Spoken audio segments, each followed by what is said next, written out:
Our secret taste recipe is to cook with lemon care. Kutti's Healthy Samayal. Hello friends, welcome to Kutti's Healthy Samayal. Be positive, be healthy. நாம் இன்றைக்கி ரொம்ப சாஃப்டான ஸ்பாஞ்சியான Christmas plum cake எப்படி செய்யுதுன்னு with டிப்ஸோடு பார்க்கலாம்.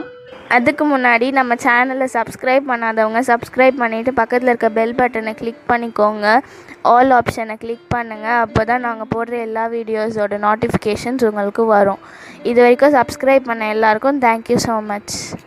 நாம் இன்றைக்கி ரொம்பவும் டேஸ்டியான ஸ்பெஷலான கிறிஸ்மஸ் ப்ளம் கேக் தான் வீட்லேயே எப்படி செய்யுதுன்னு பார்க்க போகிறோம். இதில் ஒவ்வொரு இடத்துல நான் ஒரு டிப்ஸ் சொல்லியிருப்பேன். ஸோ கண்டிப்பாக நீங்கள் அதை ஃபாலோ பண்ணும்போது ரொம்பவும் டேஸ்டியாக இருக்கும். ஸோ வீடியோ ஸ்கிப் பண்ணாமல் பாருங்கள். அப்போ தான் உங்களுக்கும் புரியும், எங்களுக்கும் வந்து சப்போர்ட்டிவாக இருக்கும். ஃபர்ஸ்ட் நம்ம இதுக்கு தேவையான ட்ரை ஃப்ரூட்ஸ் எடுத்துக்கலாம். அதாவது 1/4 கப் காய்ந்த கருப்பு திராட்சை, 1/4 cup tutti frutti multi colour, அடுத்தது 1/4 கப் கோல்டன் கலர் காய்ந்த திராட்சை எடுத்துக்கிறேன். இந்த ஃப்ரூட்ஸில் உங்கள் விருப்பத்தை பொறுத்து நீங்கள் எடுத்துக்கலாம். அந்த அளவும் சரி, என்ன ஃப்ரூட்ஸ் சேர்க்கணும் எல்லாமே உங்கள் விருப்பத்துக்கு ஏற்றாப்புல எடுத்துக்கோங்க. அடுத்து இது கூடவே 1/4 கப் அளவுக்கு செரி பொடியாக கட் பண்ணி இதோட ஆட் பண்ணிக்கிறேன். நீங்கள் டேட்ஸ் கூட கட் பண்ணி இதோட ஆட் பண்ணிக்கலாம். நான் இன்றைக்கி டேட்ஸ் ஆட் பண்ணல. அடுத்தது இது நல்லா நம்ம மிக்ஸ் பண்ணி விட்டுக்கலாம். இன்றைக்கி நம்ம இந்த ஃப்ரூட்ஸை வந்து ஊற வைக்க போகிறதில்ல, ஆரஞ்ச் ஜூஸ்லேயும் எடுக்க போகிறதில்ல. ஸோ இதுக்காக நம்ம கேரமல் ரெடி பண்ணி அதில் நம்ம வேக வச்சு எடுத்துக்க போகிறோம், அவ்வளோதான். ஸோ இதெல்லாம் மிக்ஸ் பண்ணி விட்டாச்சு, இது இருக்கட்டும். இதுக்காக நான் ஒரு 1/4 கப் அளவுக்கு சுகர் எடுத்துக்கிறேன். ஒயிட் சுகர் தான் எடுத்துருக்கேன். இதுக்காக ஒரு பேன் வச்சு நல்லா சூடான பிறகு 1/4 கப் சுகர் அதில் ஆட் பண்ணி நல்லா நம்ம கேரமல் ரெடி பண்ணிக்கலாம். நீங்கள் கேரமல் ரெடி பண்ணும்போது ஹை ஃப்ளேமில் வச்சுக்கலாம். அப்போ தான் சீக்கிரமாக அது நல்லா உருகி வரும் சுகர். இது கூட நீங்கள் தேவைப்பட்டால் 1 ஸ்பூன் தண்ணி மட்டும் ஆட் பண்ணி கேரமல் ரெடி பண்ணிக்கலாம். நான் அப்படியே தான் கேரமல் ரெடி பண்ணுறேன். இது நல்லா உருகி வந்துடுச்சு பாருங்கள். இப்போ இந்த ஸ்டேஜில் நான் 1 டம்ளர் அளவுக்கு ஹாட் வாட்டர் ஆட் பண்ணிக்கிறேன். நீங்கள் சூடான தண்ணியும் ஆட் பண்ணிக்கலாம், இல்லை மிதமான சூட்டில் இருக்க தண்ணியும் ஆட் பண்ணிக்கலாம். நான் 1 கப் அளவுக்கு தண்ணி ஆட் பண்ணிக்கிறேன். இந்த மாதிரி தண்ணி சூடாக ஆட் பண்ணும்போது பாருங்கள், சிரப் அப்படியே நமக்கு தண்ணியாகவே இருக்குது. சில் வாட்டர் ஆட் பண்ணும்போது சட்டுன்னு உங்களுக்கு சிரப் வந்து கட்டிடும். அதுக்கப்புறம் நீங்கள் ஹீட் பண்ண அது கரைஞ்சிரும், அவ்வளோதான் டிஃப்ரென்ஸ். இப்போ பாருங்கள், நமக்கு தண்ணி நல்லா வற்றி திக்காயிடுச்சு சிரப்பு. இந்த ஸ்டேஜில் நாம் எடுத்து வச்சுருக்க ட்ரை ஃப்ரூட்ஸ் அதில் ஆட் பண்ணி 2 to 5 மினிட்ஸ் நாம் வேக வச்சு எடுத்துக்கலாம். அதுவே அதுக்கு போதுமானதாக இருக்கும். தண்ணிலாம் பாருங்கள் நல்லா வற்றி வந்துடுச்சு. இப்போ இதை நம்ம ஒரு பவுலில் ட்ரான்ஸ்ஃபர் பண்ணி வச்சுக்கலாம். இதை ஆறட்டும். இப்போ அதே பேனில் நாம் ஒரு 1/2 கப் அளவுக்கு ஒயிட் சுகர் எடுத்துக்கிறேன். அதே ப்ராசஸிங் தான். பேன் நல்லா சூடான பிறகு 1/2 கப் அளவுக்கு சுகர் ஆட் பண்ணிக்கிறேன். உங்களுக்கு ஸ்வீட்னஸ் இன்னும் வேணும்னா நீங்கள் 3/4 கப் அளவு கூட எடுத்துக்கலாம். ஆனால் கொஞ்சம் பார்த்துக்கோங்க, ஏன்னா நம்ம கிரேப்ஸ் ஆட் பண்ணுறோம். கிரேப்ஸ்லேயும் உங்களுக்கு ஸ்வீட்னஸ் இருக்கும், செரியில் ஸ்வீட்னஸ் இருக்கும். ஸோ அதெல்லாம் சுகர் ஆட் பண்ணும்போது உங்கள் டேஸ்ட்டுக்கு ஏற்றப்போல் பார்த்து ஆட் பண்ணிக்கோங்க. எங்களுக்கு இதுவே கரெக்டாக இருந்து. இப்போ நல்லா பாருங்கள், சர்க்கரை நல்லா உருகி வந்துடுச்சு.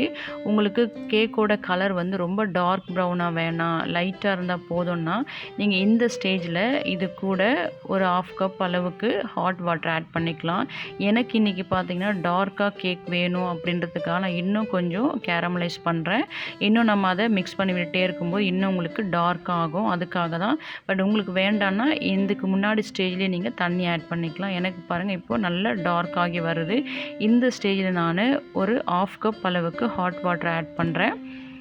இப்போ இந்த சிரப் பாருங்கள், பார்க்கும்போதே உங்களுக்கு தெரியும் இது நல்லா டார்க்காக இருக்குது. ஸோ இது நல்லா நம்ம மிக்ஸ் பண்ணி விட்டுட்டு இது ஆற வச்சுக்க போகிறோம். ஏன்னா இந்த தண்ணி இன்னும் கொஞ்சம் நமக்கு வற்றி வரணும். இப்படியே நம்ம இறக்கி வைக்க முடியாது, கொஞ்சமாக வற்றினா போதும். ரொம்ப நீங்கள் சுண்ட விட்டிங்கன்னா அது ரொம்ப திக்காகிடும். நம்ம கேக்கில் மிக்ஸ் பண்ணும்போது பார்த்திங்கன்னா அப்படியே கட்டி ஆகிடும் அந்த சிரப்பு. அதுக்கப்புறம் உங்களால் மிக்ஸ் பண்ண முடியாது. மேபி அப்படி உங்களுக்கு கட்டி ஆகிடுச்சின்னா கூட நீங்கள் ஒரு 2 ஸ்பூன் அளவுக்கு ஹாட் வாட்டர் அதோடு சேர்த்து நல்லா மிக்ஸ் பண்ணி விட்டிங்கன்னா அந்த கட்டியான சுகர் சிரப் கூட உங்களுக்கு கரைஞ்சிரும். இதையும் ஒரு டிப்பாக நீங்கள் ஃபாலோ பண்ணிக்கோங்க. இப்போ நம்ம ட்ரை இன்க்ரீடியன்ஸ் என்னன்னு நம்ம பார்த்துக்கலாம். இன்றைக்கி நான் 1/2 கப் அளவுக்கு மைதா எடுத்துக்கிறேன். இதை 1 கப் வந்து நம்ம சீவரில் ஆட் பண்ணிக்கலாம். நம்ம ஜலிச்சு தான் ஆட் பண்ண போகிறோம், அதுக்காக தான். அடுத்தது 1/2 கப் பார்த்திங்கன்னா மிக்சியில் ஆட் பண்ண போகிறோம். ஏன்னா அது கூட நம்ம கொஞ்சமாக ஸ்பைசஸ் ஆட் பண்ணி அரைச்சி எடுத்துக்க போகிறோம். அதுக்காக 1/2 கப் மைதா நான் மிக்சியில் ஆட் பண்ணிக்கிறேன். முதல்ல நாம் மைதாவை ஜலிச்சு அதுலேருந்து ஒரு ஸ்பூன் எடுத்து பாதாம் கேஷ்யூ கட் பண்ணி வச்சுருக்கேன், அதோட நம்ம மிக்ஸ் பண்ணிக்கலாம். அதுக்காக தான் நான் பேக்கிங் பவுடர் ஆட் பண்ணல. முதல்ல மைதாவை ஜலிச்சிக்கலாம். அவ்வளோதான், ஜலிச்சாச்சு. இதுலேருந்து ஒரு ஸ்பூன் எடுத்து நான் ஆல்ரெடி கொஞ்சமாக பாதாமும் முந்திரியும் நீளமாக கட் பண்ணி வச்சுருக்கேன். இல்லை நீங்கள் முழுசாக கூட ஆட் பண்ணிக்கலாம், கேக்கில் ஆட் பண்ணுறதுக்கு. இல்லை பிஸ்தா ஆட் பண்ணிக்கலாம், இதுவும் உங்கள் விருப்பம் தான். அதே போல் அளவு உங்களுக்கு எவ்வளோ தேவையோ அந்த அளவுக்கு எடுத்துக்கோங்க. நான் கொஞ்சமாக தான் எடுத்து வச்சுருக்கேன். இப்போ இந்த மைதா ஒரு ஸ்பூன் ஆட் பண்ணி நல்லா மிக்ஸ் பண்ணி விட்டுக்கலாம். இதுவும் இருக்கட்டும். இப்போ நம்ம திரும்பவும் சீவர் வச்சு அதில் தேவையான மற்ற இன்கிரியன்ஸ் நம்ம ஆட் பண்ணிக்கலாம். முதல்ல நாம் ஒரு டேபிள் ஸ்பூன் அளவுக்கு கொக்கோ பவுடர் ஆட் பண்ணிக்கலாம். அதாவது டீஸ்பூன் இல்லை, டேபிள் ஸ்பூன் அளவு. ஒரு டேபிள் ஸ்பூன் அளவுக்கு கொக்கோ பவுடர் ஆட் பண்ணிட்டு அது கூடவே 1.5 ஸ்பூன் அளவுக்கு பேக்கிங் பவுடர் ஆட் பண்ணிக்கிறேன். அடுத்ததாக ஒரு 1/4 ஸ்பூன் அளவுக்கு தான் பேக்கிங் சோடா ஆட் பண்ணுறேன். அது கூடவே 1/4 ஸ்பூன் சால்ட்டும் ஆட் பண்ணிக்கலாம். ஆட் பண்ணி நல்லா நம்ம ஜலிச்சு எடுத்துக்கலாம். ஏன்னா இதுலேயும் கொஞ்சம் நமக்கு கட்டிகள் இருக்கும். ஒரு ஸ்பூன் வச்சு நல்லா தேய்ச்சி ஜலிக்கும் போது சின்ன சின்ன கட்டிகள் இருந்தால் உடஞ்சி நமக்கு நல்லா வந்துடும். இப்போ நமக்கு இதெல்லாம் ரெடியாக இருக்குது, இது இருக்கட்டும். இப்போ மிக்ஸியில் ஆட் பண்ணியிருக்க 1/2 கப் மாவோட கொஞ்சமாக பட்டை, 3 கிராம்பு, 2 ஏலக்காய் ஆட் பண்ணிக்கிறேன். நீங்கள் ட்ரை ஜிஞ்சர் இருந்தால் கூட ஆட் பண்ணிக்கலாம். அதாவது காய்ந்த இஞ்சி கூட கொஞ்சமாக நீங்கள் ஆட் பண்ணி அரைச்சிங்கன்னா அதோடய ஃப்ளேவர் ரொம்ப நல்லாயிருக்கும். இன்றைக்கி என்கிட்ட அது அவைலபிளாக இல்லை, அதனால் ஆட் பண்ணல. அவ்வளோதான், அரைச்சி எடுத்தாச்சு. இப்போ இதை நம்ம ஜலிச்சிக்கலாம். இது ஜலிச்சு ஆட் பண்ணும்போது அது கொஞ்சம் ஏலக்காய் தூள்லாம் அரையாமல் இருக்கும், அதை நம்ம ரிமூவ் பண்ணிக்கலாம். அதனால எல்லாமே நம்ம ஜலிச்சு ஆட் பண்ணுறோம். இப்போ நல்லா ஜலிச்ச பிறகு ஒரு ஸ்பூன் வச்சு அந்த மாவை நல்லா நம்ம மிக்ஸ் பண்ணி விட்டுக்கலாம். அதுக்கப்புறம் தான் நம்ம வெட் இன்க்ரீடியன்ஸ்லாம் ஆட் பண்ணோம். இப்படி மிக்ஸ் பண்ணாமல் நம்ம வெண்ணெயோ இல்லை எண்ணெயோ ஆட் பண்ணும்போது சோடாவும் சால்ட்டும் அங்கங்கே நின்று நமக்கு கேக்கோட டேஸ்ட்டையே கெடுத்துரும். அதுக்காக தான் இப்போ நல்லா மிக்ஸ் பண்ணி கொடுத்தாச்சு. இப்போ அடுத்த இது கூட 1/3 கப் வெண்ணெய் நான் நல்லா உருக்கி ஆட் பண்ணிக்கிறேன். உருக்கி ஆட் பண்ணிக்கோங்க, அப்போ தான் நமக்கு மிக்ஸ் பண்ணுறதுக்கு ஈஸியாக இருக்கும். இல்லை ரூம் டெம்பரேச்சரில் இருக்குன்னா நீங்கள் முதல்ல வெண்ணெயை பீட் பண்ணிவிட்டு அதுக்கப்புறம் ட்ரை இன்கிரியன்ஸ் ஆட் பண்ணிக்கணும். அடுத்தது நம்ம இது கூட எடுத்து வச்சுருக்க ட்ரை ஃப்ரூட்ஸ் ஆட் பண்ணிக்க போகிறோம். அதாவது கேரமல் சிரப்பில் வேக வச்சு எடுத்து வச்சுருக்க அந்த ட்ரை ஃப்ரூட்ஸ் ஆட் பண்ணிக்கலாம். ஏன்னா அதுலேயும் கொஞ்சம் சிரப் இருக்கும். கேக் நல்லா செஞ்சு எக்ஸ்பீரியன்ஸ் பர்சனாக இருந்தால் நீங்கள் டேரெக்டாக இல்லை 1/2 கப் பால் கூட அடுத்ததாக ஆட் பண்ணிக்கலாம். பட் பிகினர்ஸ் செய்யும்போது பார்த்திங்கன்னா கொஞ்சம் பயம் இருக்கும், கேக்கோட கன்சிஸ்டன்சி மாறிடுமோன்னு. அதுக்காக நாம் இதெல்லாம் முதல்ல ஆட் பண்ணி, ஏன்னா இதெல்லாம் தேவையானது, இதை ஆட் பண்ண பிறகு பால் நீங்கள் கொஞ்சமாக ஆட் பண்ணும்போது அந்த கேக்கோட, அதாவது அந்த பேட்டரோட கன்சிஸ்டன்சி பார்த்திங்கன்னா கரெக்டாக நீங்கள் கொண்டு வரலாம். அதுக்காக தான் இன்றைக்கி இப்படி செஞ்சு காட்டுறேன். இப்போ அடுத்ததை நாம் எடுத்து வச்சுருக்க இந்த கேரமல் சிரப்பையும் ஆட் பண்ணிக்கலாம். இதையும் ஆட் பண்ணி கொஞ்சமாக நீங்கள் மிக்ஸ் பண்ணி கொடுத்துக்கோங்க. அடுத்த இது கூடவே 1 ஸ்பூன் அளவுக்கு லெமன் ஜூஸ் ஆட் பண்ணிக்கிறேன். லெமன் ஜூஸ் ஆட் பண்ண உடனே வெனிலா எசன்ஸ் ஒரு 1/2 ஸ்பூன் அளவுக்கு ஆட் பண்ணிக்கிறேன். இதில் ஆல்ரெடி நம்ம பட்டை கிராம்பெலாம் ஆட் பண்ணியிருக்கோம். ஏன்னா ப்ளம் கேக்கு அதுதான் நமக்கு ஃப்ளேவர் கொடுக்கும். பட் இது கேக் வாசனைக்காக நான் ஒரு 1/2 ஸ்பூன் அளவுக்கு மட்டும் வெனிலா எசன்ஸ் ஆட் பண்ணுறேன். இதுக்கு போதுமானதாக இருக்கும். இப்போ இந்த ஸ்டேஜில் முதல்ல நான் ஒரு 1/4 கப் அளவுக்கு பால் ஆட் பண்ணி கொஞ்சமாக மிக்ஸ் பண்ணி கொடுத்துக்கிறேன். மிக்ஸ் பண்ணும்போது பார்த்தீங்கன்னா ஜென்ட்லாக மிக்ஸ் பண்ணணும். ஏன்னா நம்ம ட்ரை ஃப்ரூட்ஸ்லாம் ஆட் பண்ணியிருக்கோம். ரொம்ப நம்ம அழுத்தி மிக்ஸ் பண்ணும்போது அந்த ஃப்ரூட்ஸ்லாம் அப்படியே ஸ்மாஷ் ஆகிடும். அப்போ கேக்கோட டேஸ்ட்டே நமக்கு மாறிப்படும். அதாவது ஜென்ட்லாக மிக்ஸ் பண்ணுங்கள். இப்போ நான் முதல்ல ஒரு 1/4 கப் பால் ஆட் பண்ணியிருக்கேன். அடுத்த ஒரு 1/4 கப் பால் ஆட் பண்ணுறேன். மூணாவது ஒரு 1/4 கப் பால் கொஞ்சமாக ஆட் பண்ணி மிக்ஸ் பண்ணி விட்டுக்கிறேன். டோட்டலாக பார்த்தீங்கன்னா 3/4 கப் பாலில் 2 ஸ்பூன் அளவுக்கு குறைய எனக்கு பால் தேவைப்பட்டது. ஸோ இது பிகினர்ஸும் செய்யணுன்றதுக்காக தான் நான் இப்படி உங்களுக்கு கேக் மிக்ஸ் பண்ணி ஷேர் பண்ணுறேன். ஸோ இது போல் நீங்கள் செய்யும்போது நீங்கள் பிகினர்ஸாக இருந்தாவோட சூப்பரான பர்ஃபெக்டான கிறிஸ்மஸ் ப்ளம் கேக் வீட்லேயே நீங்கள் ரெடி பண்ணிக்கலாம். ஏன்னா நமக்கு ப்ளம் கேக்குக்கு பார்த்திங்கன்னா கொஞ்சம் பேட்டர் திக்காக இருக்கணும், அப்போ தான் நமக்கு கரெக்டாக இருக்கும் கேக்கு. பால் நம்ம ஃபுல்லாக ஆட் பண்ணுறதுக்கு முன்னாடியே நட்ஸ் நம்ம மாவு கலந்து வச்சுருக்கோம், அதையும் ஆட் பண்ணிவிட்டு அதுக்கப்புறமா இன்னும் கொஞ்சம் பால் ஆட் பண்ணி நல்லா மிக்ஸ் பண்ணி விட்டுக்கலாம். இந்த கேக் பேட்டர் தண்ணி ஆகாமல் இருக்கணும், அப்போ தான் நமக்கு ப்ளம் கேக்கோட டெக்ஸ்சர் கரெக்டாக கிடைக்கும்.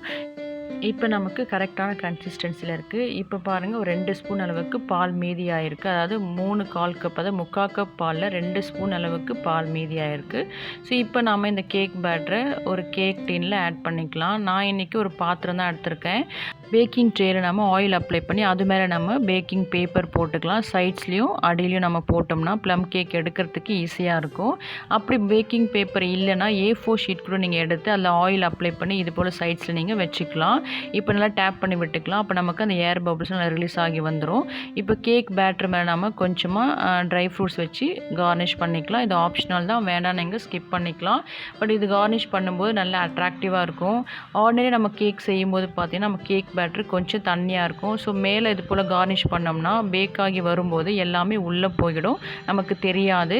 பட் இது பார்த்தீங்கன்னா ப்ளம் கேக் பேட்டர் வந்து நமக்கு திக்காக ஆட் பண்ணியிருக்கோம். அதனால் மேலே இது போல் நீங்கள் கார்னிஷ் பண்ணும்போது பேக் ஆகி வரும்போது ட்ரை ஃப்ரூட்ஸ்லாம் மேலே அப்படியே இருக்கும். ஸோ பார்க்குறதுக்கு ரொம்ப அட்ராக்டிவாக இருக்கும். இதுவும் உங்களோட விருப்பம் தான், வேண்டாம் நீங்கள் ஸ்கிப் பண்ணிக்கலாம். இப்போ கேக் பேக் பண்ணுறதுக்காக நான் 10 மினிட்ஸ் ஆல்ரெடி ப்ரீ ஹீட் பண்ணி வச்சுருக்கேன். குக்கரில் தான் வைக்கிறேன் இன்றைக்கி. அதில் வச்சு நாம் மூடி க்ளோஸ் பண்ணிக்கலாம். கேஸ்கட்டும் வெயிட்டும் போட வேணாம். 45 to 50 மினிட்ஸ் நீங்கள் வெயிட் பண்ணலாம். எனக்கு இன்றைக்கி 50 மினிட்ஸ் தேவைப்பட்டது. நம்ம கேக்கோட அளவு பொறுத்தும் இந்த பாத்திரத்தை பொறுத்தும் நமக்கு டைம் வேரி ஆகும்.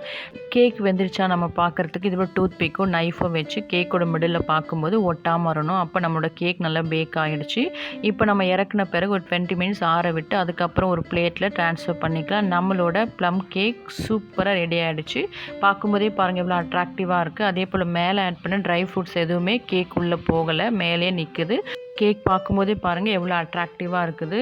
இப்போ நம்ம கேக்கை கட் பண்ணும்போது தெரியும் உங்களுக்கு டெக்ஸ்சர் எவ்வளோ நல்லா வந்திருக்குன்னு. இல்லை ஆட் பண்ணியிருக்க ட்ரை ஃப்ரூட்ஸோ இல்லை இது போல் கேஷ்யூ பாதாம் எல்லாமே உங்கள் விருப்பத்துக்கு ஏற்றா போல் கூடவோ குறையவோ ஆட் பண்ணிக்கோங்க. அதே போல் என்னென்ன ட்ரை ஃப்ரூட்ஸ் ஆட் பண்ணோம் அதுவும் உங்கள் விருப்பம் தான், அதுக்கேற்றாப்போ நீங்கள் ஆட் பண்ணிக்கலாம். கேக் கட் பண்ணும்போது நம்ம ஆட் பண்ணியிருக்க ட்ரை ஃப்ரூட்ஸ் நட்ஸ் எல்லாம் கேக்கில் கொஞ்சம் அடிப்படுது, அவ்வளோதான், வேறு ஒன்றும் இல்லை. இப்போ நம்மளோட கேக் கட் பண்ணியாச்சு. ஒரு டெக்ஸ்சர் பாருங்கள் எவ்வளோ சூப்பராக இருக்குது. ஒரு ஃப்ளேவரும் அப்படி தான் அவ்வளோ நல்லா வந்து டேஸ்ட்டும் பார்த்தீங்கன்னா ரொம்ப ஜூஸியாக ஸ்பாஞ்சியாக அவ்வளோ டேஸ்டியாக இருந்தது. ஸோ இந்த கிறிஸ்மஸ்க்கு நீங்கள் வீட்லேயே ப்ளம் கேக் இந்த டிப்ஸ்லாம் ஃபாலோ பண்ணி செஞ்சு பாருங்கள். கண்டிப்பாக உங்களுக்கு பர்ஃபெக்டான டேஸ்டியான ப்ளம் கேக் கிடைக்கும். ஸோ நீங்களும் செஞ்சு பார்த்துட்டு உங்கள் டேஸ்ட் உங்கள் எக்ஸ்பீரியன்ஸ் எங்களுக்கு கமெண்ட் பண்ணுங்கள். மறக்காமல் லைக் பண்ணுங்கள். ஃப்ரெண்ட்ஸ் அண்ட் ஃபேமிலிக்கு ஷேர் பண்ணுங்கள் அண்ட் தொடர்ந்து சப்போர்ட் பண்ணுங்கள். Merry Christmas and blessed happy new year. Thank you. Yummy tasty. நீங்களும் ட்ரை பண்ணுங்கள், என்ஜாய் பண்ணுங்கள், ஹெல்த்தியாக இருங்க.